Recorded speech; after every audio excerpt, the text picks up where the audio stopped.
Today I'm making some beaded grapes. I'm experimenting in using 22 gauge wire.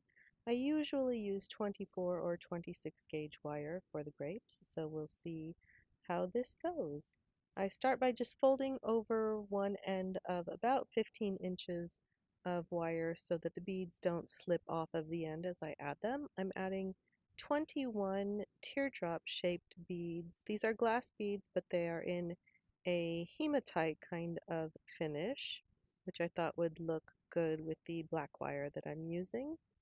After adding all of the beads, then I'll fold that end of the little wire over as well, so that as I'm making the grapes, again, the beads don't fall off.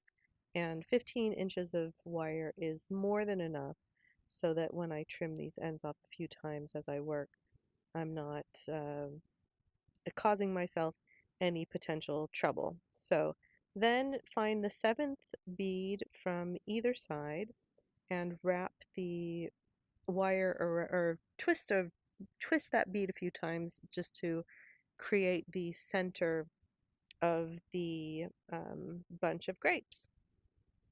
Then you have one end of beads that is long and one end that is short, so you'll wrap the long end around the short end as you twist the ends of that wire together.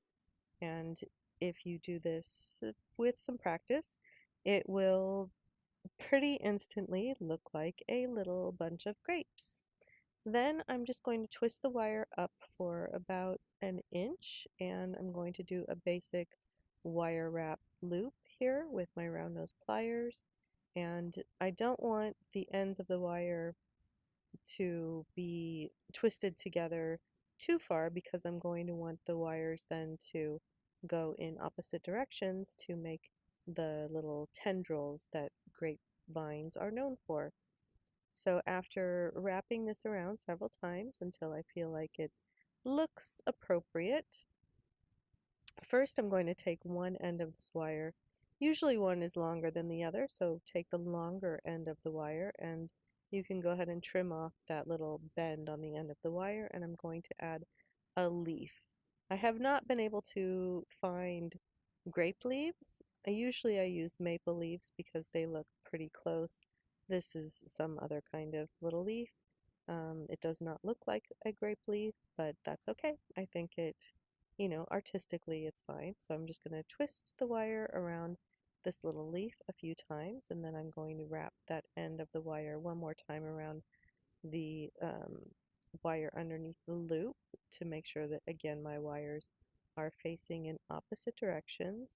Then I'm going to trim the wire off on both sides so that, well, first I'm messing with the cluster a little bit there to get it into a more pleasing shape to my eye. Then I'm trimming off the ends of the wires quite a bit to get what I thought would be a better length for my little tendrils. And as always, I like to bend the end of the wire over just so it's not poking out, and then wrap the wire around the round nose pliers with the end of the wire working up so that the coil I'm making here is not tapered. And then I will just pull that out a little bit, and I'll do the same thing on the other side to make my little tendril over on that side. So while I'm doing that, I don't know what to tell you.